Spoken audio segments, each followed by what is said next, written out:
Before I get into this topic, I just want to say rest in peace to the two men who were killed on Clyde Fant a couple of weeks ago in that senseless shooting a couple of weeks ago on Clyde Fant. Um, I wanted to wait a while to make a comment on this tragedy, another tragedy in Shreveport. I wanted to wait a while to speak on this because I wanted to get all the details, all the facts in before I start speaking. Unlike some other people on social media, they just, you know how some people are on social media, especially the people that have their channels monetized. As soon as something happens, it's like within like 30 minutes to an hour, they got some video posted about the story when they don't have all the details in yet. They're just worried about the money, the income. Well, in case you guys didn't know, my channel's not monetized, so I don't do that. Okay, whenever a big story happens in Shreveport, I don't immediately go online and post some video when I don't have all the details. Okay, but I just want to say rest in peace to these two men. And as you guys know, one of the people in the car was an Uber driver from Kenya. His name was Fredrick Kiprono. This man arrived in the United States back in the late 2000s, so he's been here for some time. But once again, an innocent person has his life ended by one of these local Shreveport YNs. And you guys wonder why I say the things that I say about certain people in Shreveport. It's really, really disappointing when someone who's not even from Shreveport, they come here, they try to make an honest living, and they run into one of these local degenerates, one of these many local degenerates that we have here in Shreveport. They end up getting their lives taken because these punks, these three young punks, I think one of them still on the run, these three young punks decided to open fire on this Uber driver and the targeted suspect in the car who was a passenger. They opened fire on this car multiple times to the point where they crashed and burned into a field off Clyde Fant. So I go on Facebook, right? I go on Facebook about a week later, right? They arrested the two suspects, well, two of the three suspects, right? The third suspect is still on the run. He's still hiding somewhere at the moment. But what angered me even more is when I went to KSLA's post about the third suspect, this guy right here, and I'm reading the comments. I scroll down the comments and I see this one comment made by this chick. She's talking about how young and handsome he is, and that she's sad that he's one of the suspects. And I'm like, chick, are you fucking serious?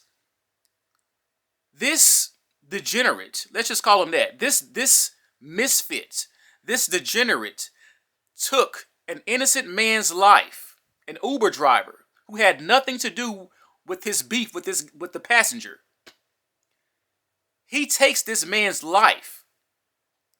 A foreigner. He's not even from Shreveport. He's from Kenya. He takes this man's life, and all you have to say about this situation is how handsome this murderer is. And this is why I say the things that I say about these women here in Shreveport. Not just Shreveport, but pretty much the black community as a whole. But specifically Shreveport, because this channel is Shreveport Shenanigans. This is why I say the things that I say. Most of these women here ain't shit. Why would you say something stupid like that? And then I'm reading other comments about snitching and how there's a lot of snitches in Shreveport and he'll be caught in no time. Like, it's just stupid street talk. I only found probably out of 100 comments, only about maybe about five comments out of 100 comments came from actual smart people. The rest were a bunch of idiots. I hate Facebook, man. I hate Facebook. It's a bunch of morons on Facebook. Facebook has done nothing but just dumb down an entire generation. In the last 10, 15 years, Facebook has done a lot of damage. A lot of damage, man. It is definitely the worst social media platform on the internet.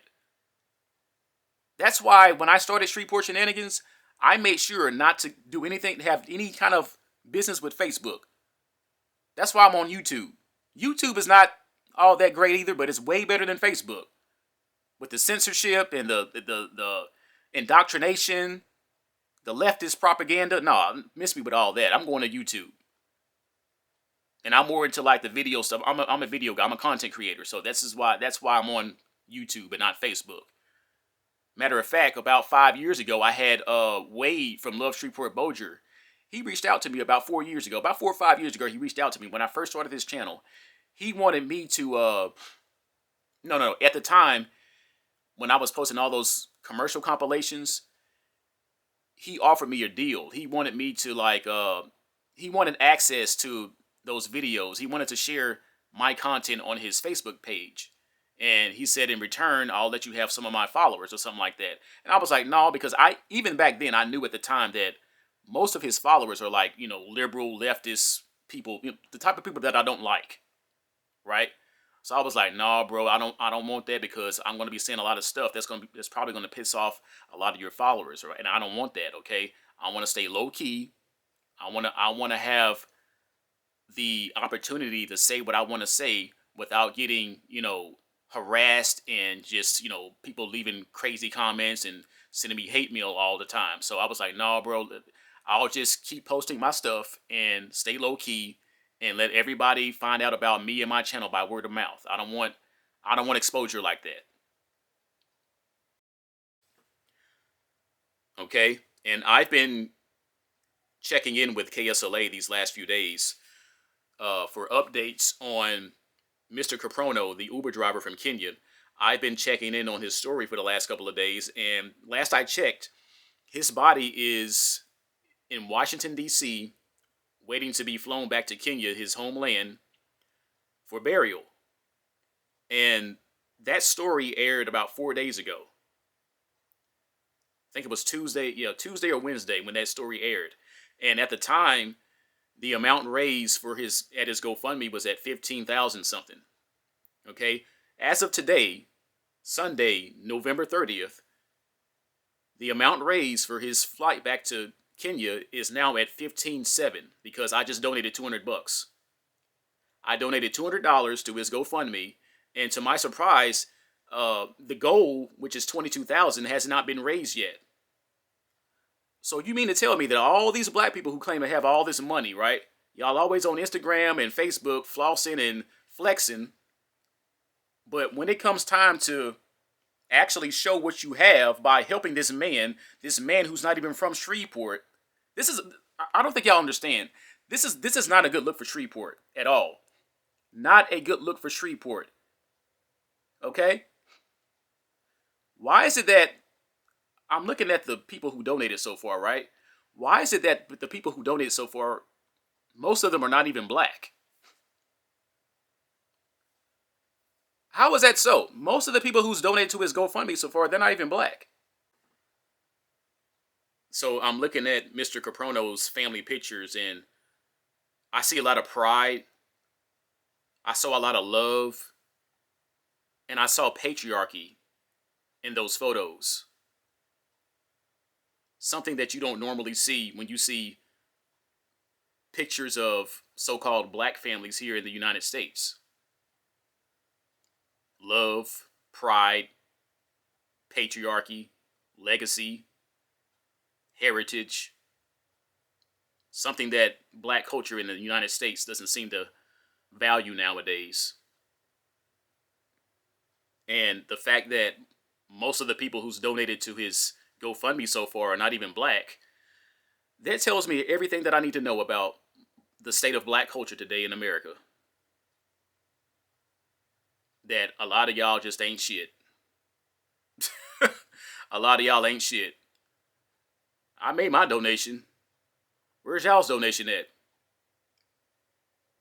The fact that this man's GoFundMe amount has been stagnant at 15,000 for like the last 3 to 4 days says a lot. It says a lot.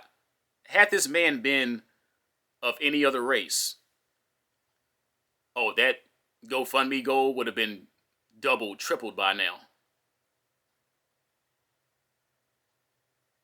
But hey, I'm not surprised. I'm not surprised at all. This is the state of black culture. I mean, perhaps y'all should start adopting African culture. How about that? How about more of these? How about more of you black women instead of raising these YNs? Stop having kids by criminals. Stop raising YNs and start adopting African culture. How about that? Maybe we can turn things around. But no, y'all just want to get on here and talk shit and condemn any black person who has an opposing view that you do when it comes to politics. It makes absolutely no sense. This is a stain, another stain on Shreveport. Very disappointed, and you should be too.